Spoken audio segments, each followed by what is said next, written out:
Every day, more and more people seek environmentally friendly driving options and move to electric cars.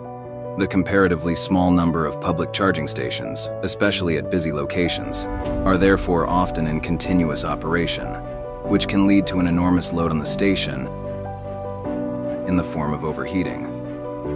In both air-cooled and liquid-cooled charging stations, excessively high temperatures can lead to temporary shutdown and a reduction in the charging performance of the stations. This leads to high maintenance costs and stressed car owners. This is where air and ion exchange filters from MANN+HUMMEL come into play. Filtration is vital in the cooling of charging stations. Appropriate filters are specified to provide optimal performance for each cooling system.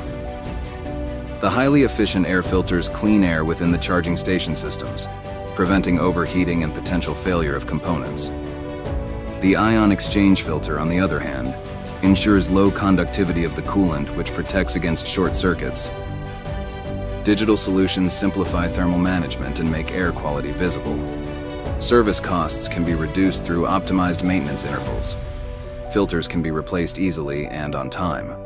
Our products not only help drivers to continue their journey as soon as possible, they also ensure a more CO2-friendly footprint and therefore a more sustainable future.